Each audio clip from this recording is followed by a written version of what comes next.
Some people are not hurting because their life fell apart. They are hurting because it didn't. They still go to work. They still answer the phone. They still pay the mortgage. They still show up as the reliable one. And yet something in them is already gone. They sit in the driveway for 6 extra minutes before going inside. They stand in the kitchen at 12 inches the morning, listening to the low hum of the refrigerator, coffee cooling in their hand, and suddenly their own house feels unfamiliar. They walk into meetings, say the right thing, do the competent thing, smile at the right moment, and it feels like they sent an older version of themselves in to do the job. Then a Sunday night comes. The TV is on. Someone is talking. Nothing dramatic is happening. And still, underneath all that ordinary noise, one sentence rises up. I cannot keep living like this and calling it my life. That is the part nobody really prepares you for. Outgrowing your old life does not feel like freedom at first. It feels like grief. It feels like standing in a space that used to keep you functional, but no longer can. And you are not just being restless, or ungrateful, or going through a phase.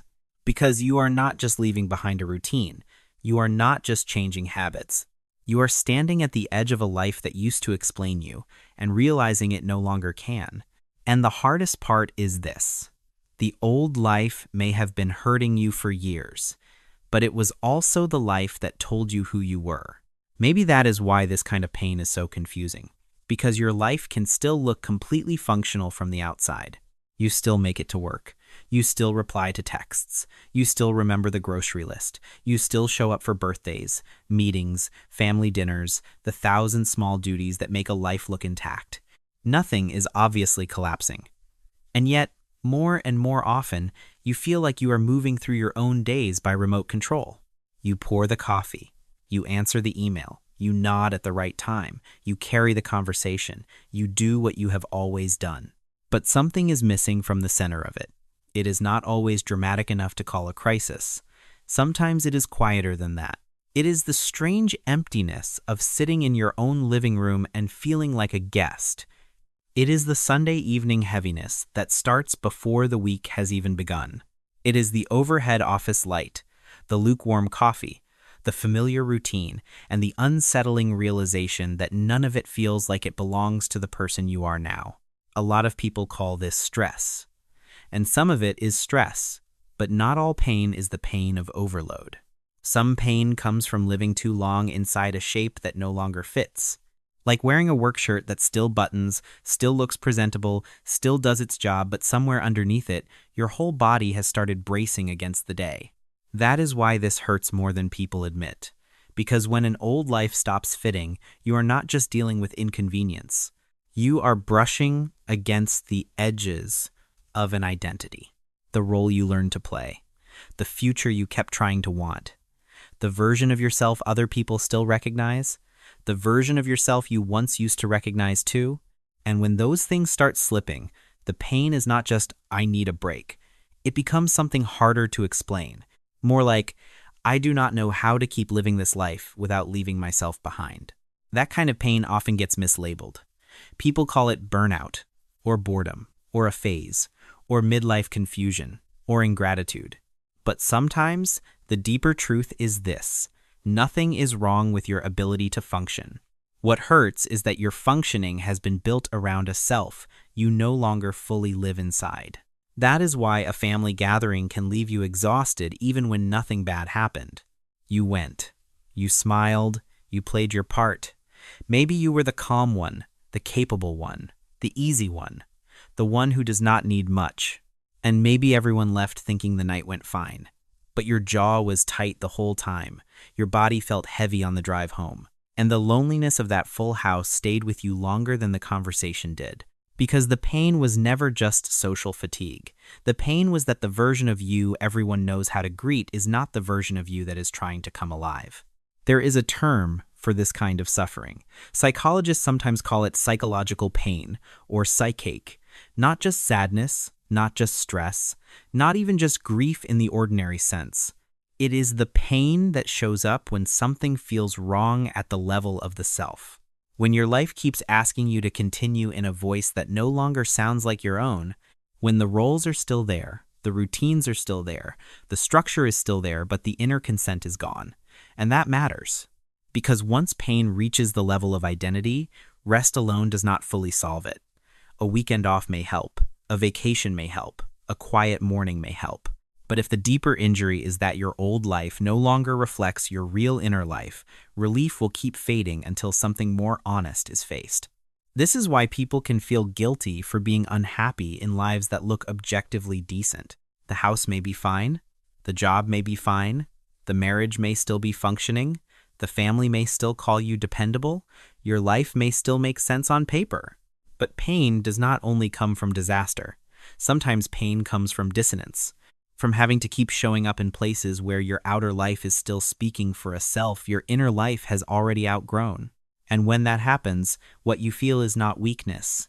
It is not failure. It is not proof that you are broken, unstable, or ungrateful. Some pain is not the pain of failing at life. Some pain is the pain of no longer fitting inside a life that once made sense.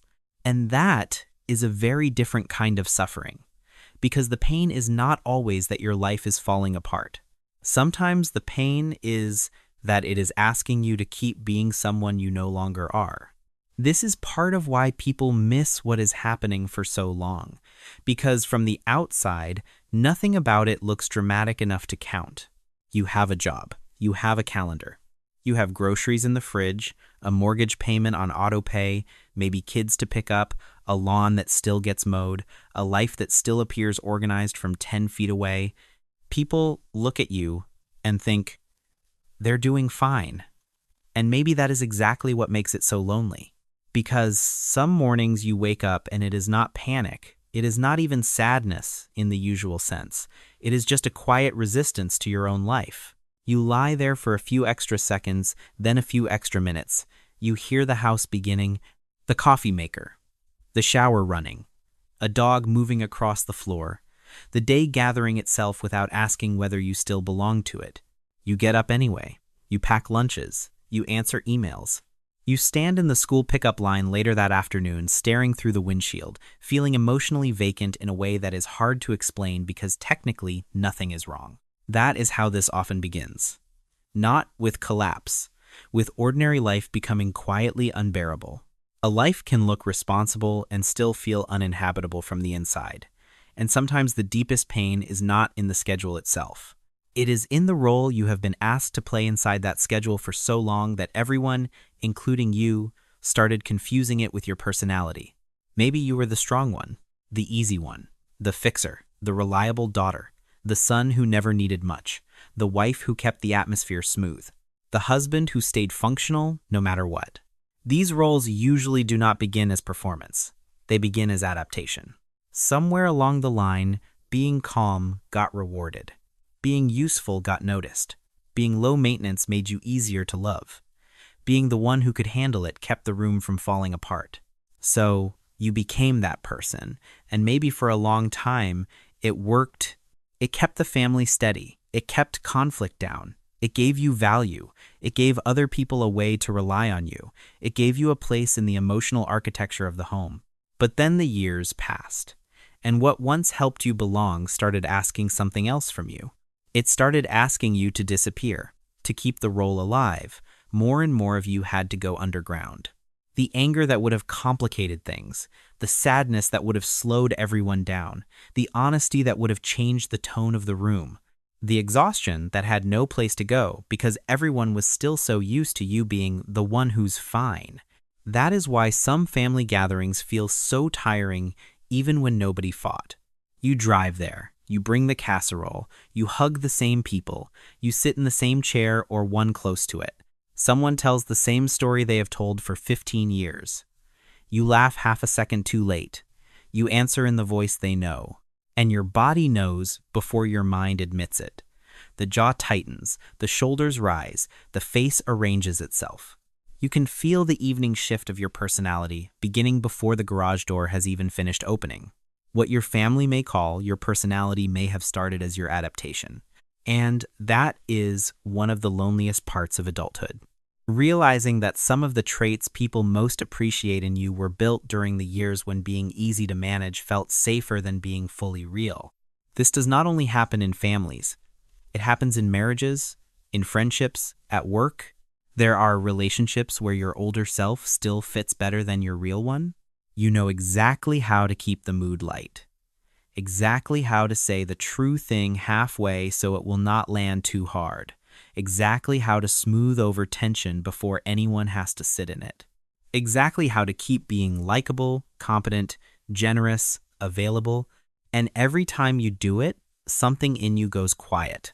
Not because the people around you are monsters, not because the relationship has turned openly cruel, but because the version of you that gets rewarded there is not the version of you that is trying to come alive. Some relationships do not become painful because they turned cruel. They become painful because they still reward the version of you that had to disappear. That may be the marriage where you can still function beautifully as a team, but not as two fully alive people. The friendship where you are still expected to be the easy listener, the stable one, the one who understands. The workplace where you are respected for being composed, dependable, and endlessly professional, even as your inner life starts feeling airless under the overhead lights. So you stay late at the office sometimes, not because there is that much left to do, but because work is easier than going home to a self you cannot explain yet. And then there is the future, the one you kept chasing long after you stopped believing in it. The promotion, the image of success, the marriage you kept saving in your head, the town you thought you were supposed to stay in, the version of adulthood you kept trying to arrive at because everyone around you acted like that was where peace would finally begin. A lot of people do not break because they lost the future. They break because one day they finally admit the future they have been serving was never really theirs. That is a different kind of grief. It is not just disappointment. It is the pain of realizing how much life can be spent staying loyal to an image that no longer contains any real consent from the self. You can feel it in very small moments. Looking at the promotion and feeling nothing. Hearing good news about the life you worked for and feeling only fatigue. Standing in a house you were proud to buy and wondering why it still feels like you are waiting to arrive somewhere else. Sitting beside someone you have built years with and realizing you have been trying to save not a marriage, but an idea of yourself inside it. This is why outgrowing a life does not always look brave at first. Sometimes it looks confusing, ungrateful, inconvenient, quietly disorienting, because the life may still be recognizable to everyone else. It just is not recognizable to you anymore. And for many people, that is the moment the shame starts. Why am I unhappy? Why can't I just appreciate this? What is wrong with me? Why does everything look fine and still feel so wrong? But sometimes, nothing is wrong in the way you have been told to imagine wrong. Sometimes you are not failing at life. Sometimes life is continuing in a form your deeper self can no longer survive inside. A lot of people outgrow a role before they outgrow a place. If one role came to mind while listening, the strong one, the good one, the useful one, the easy one, you can leave just that in the comments. One phrase is enough, because old lives rarely become unbearable all at once. They become unbearable in private, in repetition, in the small daily moments where your body starts refusing what your mouth still agrees to. Usually, this kind of pain does not arrive with one big dramatic revelation. It arrives in pieces, in patterns, in reactions, in the quiet moments where something that used to feel normal starts feeling impossible to carry. And before most people ever say, "This life no longer fits me," they feel it in smaller ways first. Here are 5 of them. 1. It starts hurting to be the version they count on. At first, this can look like ordinary adulthood.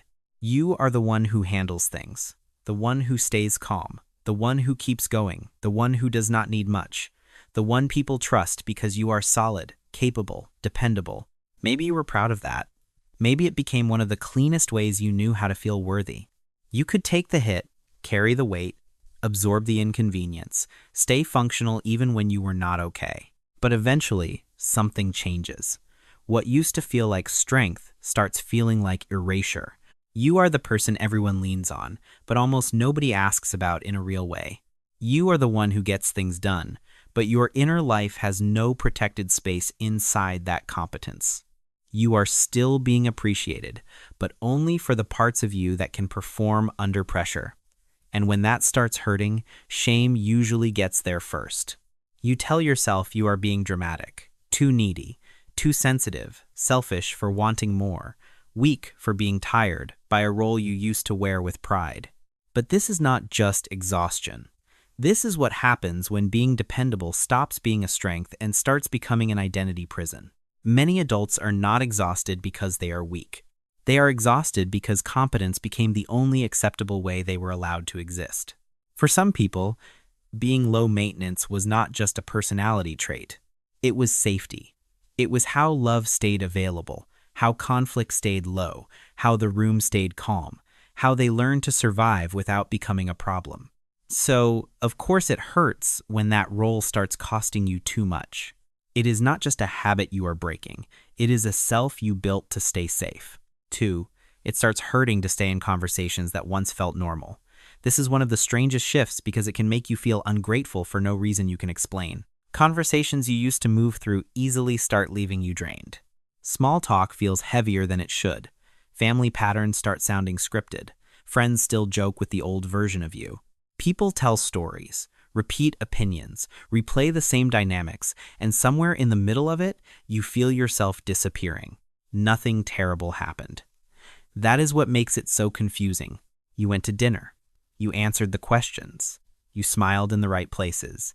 You stayed pleasant. You did what people do. And then you get in the car after, shut the door, and feel erased instead of connected. That is the part many people do not understand. You are not leaving those conversations feeling overstimulated. You are leaving them feeling less real. And once again, shame tries to name it before truth does. Maybe I am difficult. Maybe I am distant. Maybe I have changed in a bad way. Maybe I am becoming weird. Maybe I should just be grateful these people care. But you are not hard to please. You are not morally failing because something familiar no longer nourishes you. What used to feel like belonging can begin to feel like self-erasure once your inner life changes. That does not mean the people are evil. It does not mean every relationship is fake. It means some environments were built around a self you no longer fully live inside. And when your inner life changes, fitting in can start to feel strangely expensive. There may have been a time when fitting in mattered more than feeling real. For a lot of people, that was not weakness. That was survival too. 3. It starts hurting to keep chasing a future you no longer believe in. This one often shows up in midlife with a very specific kind of quiet heartbreak. You still know the script. You can still say the goal out loud. You still know what success is supposed to look like. You can still describe the plan in a voice that sounds convincing enough to other people, but your body no longer moves toward it with belief. The corporate ladder, the second house dream, the marriage image, the town you thought you were supposed to stay in, the version of adulthood you kept trying to arrive at because everyone around you acted like that was where meaning would finally begin. Maybe you are still chasing it on paper, still doing the meetings, still making the payments, still saying we're working on it, still telling yourself this is what responsible people do, still trying to want what everyone calls a good life. But something in you has gone quiet around the dream. You look at what used to motivate you and feel nothing but fatigue. You hear yourself talk about the future and can feel the emptiness in your own voice. You keep putting one foot in front of the other, but the conviction is gone. That is when shame gets especially cruel. Quitter, unstable, irresponsible, having a phase, blowing up something good for no reason. But often this is not indecision, it is grief. A borrowed future can keep a person going for years. Sometimes, what breaks your heart is not losing a future. It is realizing how long you kept serving one that was never really yours. That realization can happen in very ordinary places. In the driveway, after a work event. In a kitchen you thought would feel more fulfilling once you remodeled it. In a therapist's office where you finally hear yourself say out loud, "I don't think I actually want this life." And sometimes the saddest part is not that you were wrong. It is that you were loyal. Loyal to an image. Loyal to a promise. Loyal to the kind of adulthood you thought would make everything click into place. Not everyone feels all 5. Usually one of them lands like a bruise. 4. It starts hurting to be praised for traits that are slowly killing you. This is where the pain gets especially hard to explain, because people are not criticizing you. They are admiring you. They call you calm, strong, selfless, easygoing, always there, someone who never asks for much. And from the outside, those traits look beautiful, but inside, a very different story may be unfolding. Your anger has nowhere to go. Your needs have no language. Your fatigue has no witness. Your tenderness has been mistaken for weakness so many times that it learned to hide. Even your ambition may have been buried under years of trying not to seem selfish, difficult, or too much. This is where a lot of people start encountering something deeper in themselves without having a name for it. Psychology has different ways of describing this.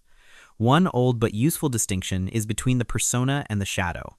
The persona is the socially rewarded self, the version of you that learned how to be acceptable, lovable, manageable, needed. The shadow is not just the bad part. It is also everything that had to be buried to keep that persona intact. Unexpressed anger, unlived ambition, buried tenderness, exhausted refusal, instincts that were labeled inconvenient before they had the chance to become language.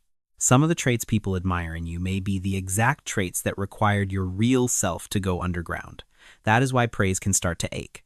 Someone compliments your composure, and all you can feel is how much of your life went into becoming that composed. Someone says, "You're just so easy," and part of you hears the cost inside that sentence. Someone tells you, "You've always been the strong one," and instead of pride, you feel tired all the way down. Because when a trait becomes lovable at the expense of your aliveness, admiration stops feeling simple. It starts feeling like a receipt for what self-abandonment bought you. 5. It starts hurting when your body knows before your mind admits it. For a lot of people, this is the first truth teller. Before the clear thought, before the brave conversation, before the visible life change, the body starts speaking. Headaches before family visits, chest tightness when the phone rings, fatigue after routine interactions, a flat, numb feeling during your own life, scrolling in bed at night without really taking anything in, a strange urge to leave without knowing where you would go. You may not have the words yet, but your nervous system already does.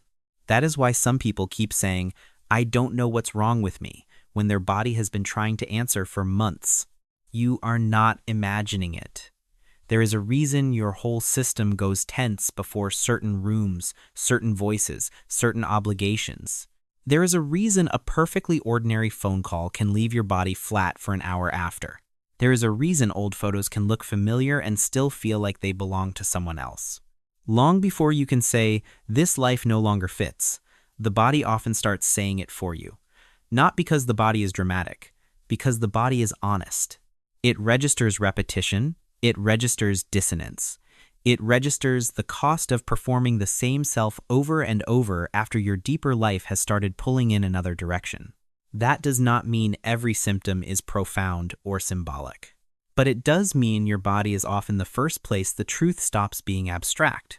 The pause before saying, "I'm fine." The tight throat. The flatness after a call with family.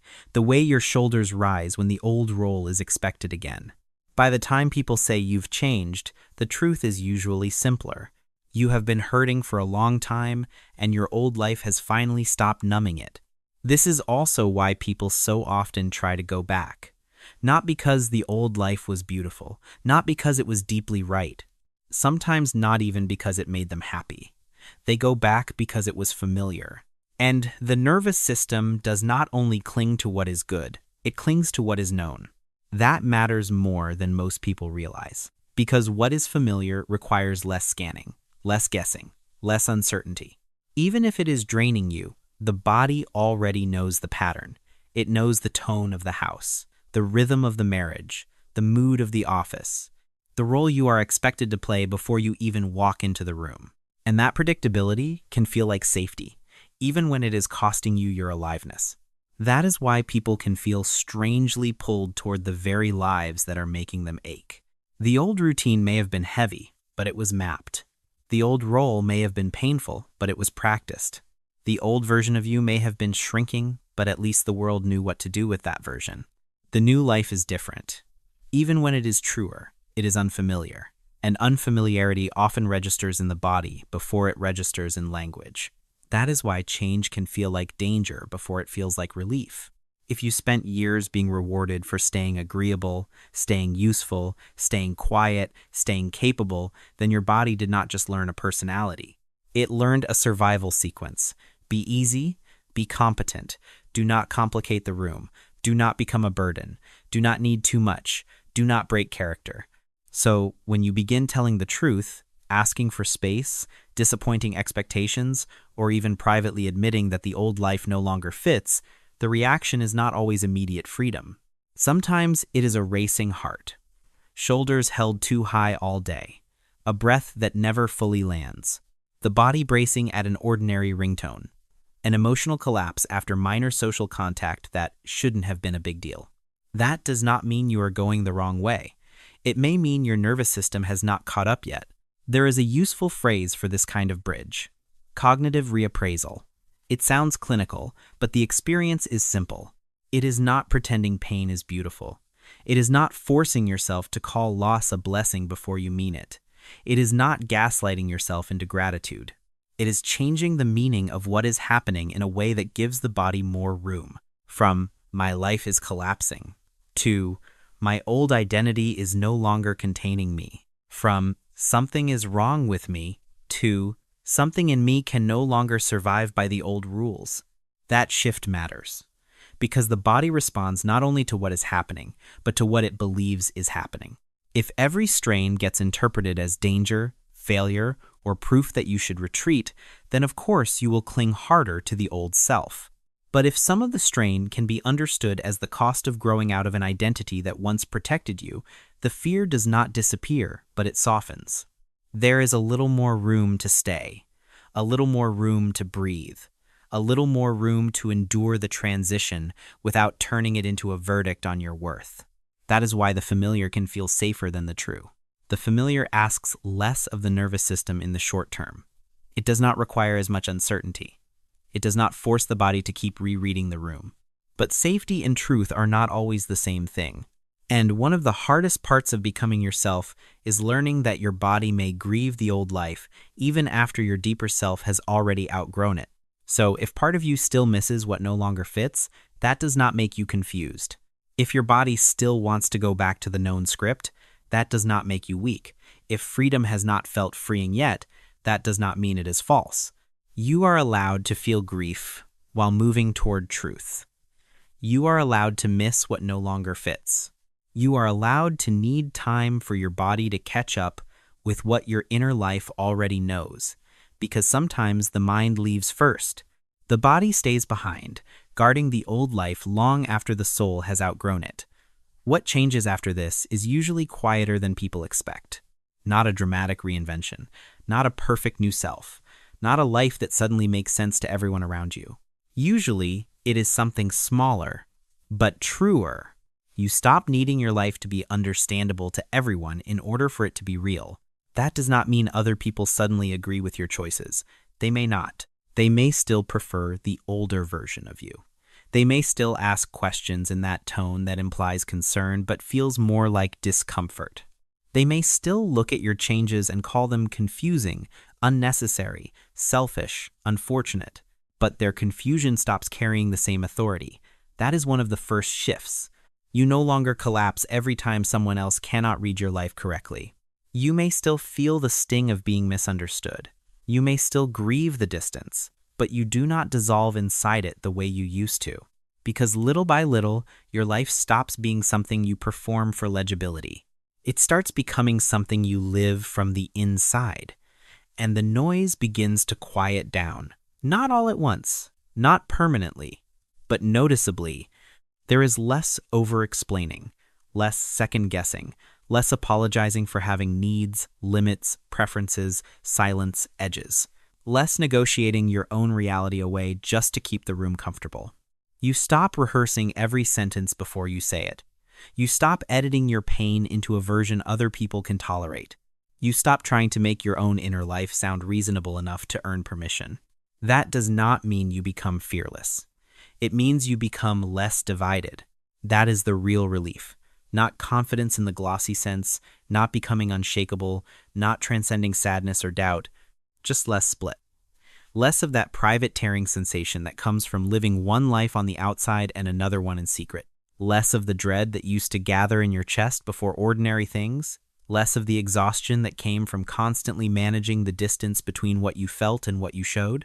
And when that split begins to close, something else changes too. Borrowed belonging starts losing its grip. Some people do leave. Or, if they do not leave physically, they loosen in the emotional sense. They stop knowing quite what to do with you. They stop receiving the old version of you so easily. They miss your manageability more than they miss you. That hurts.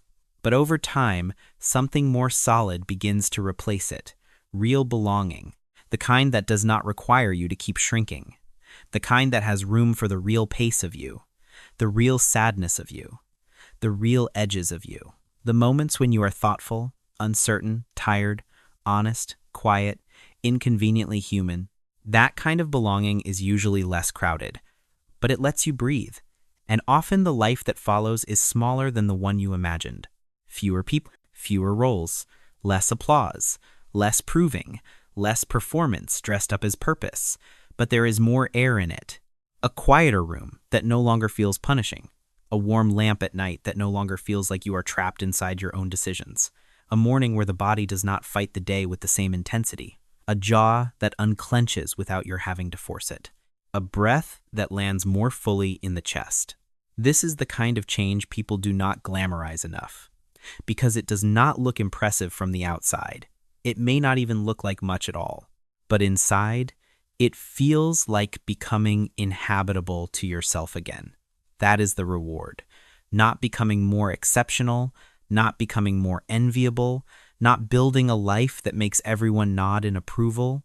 The reward is becoming a place you can finally live inside without constantly abandoning yourself to stay there. A truer life does not always look bigger. Sometimes it just feels less like disappearing. So maybe what is happening to you is not that you are losing your way. Maybe you are living in the middle space, where the old life no longer fits and the new life is not fully built yet. That in-between can feel brutal, unclear, lonely, hard to explain even to yourself, but it is still a real place, and you are not wrong for hurting there. You are allowed to grieve the life that taught you how to survive. You are allowed to miss the people who only knew the older version of you. You are allowed to become harder to explain. You are allowed to stop calling your pain failure.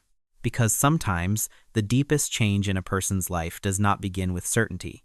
It begins with a quiet refusal, a moment in the kitchen, a drive home in silence, a Sunday night sentence that finally tells the truth.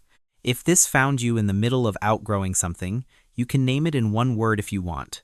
Work, marriage, family, faith, home, identity, self.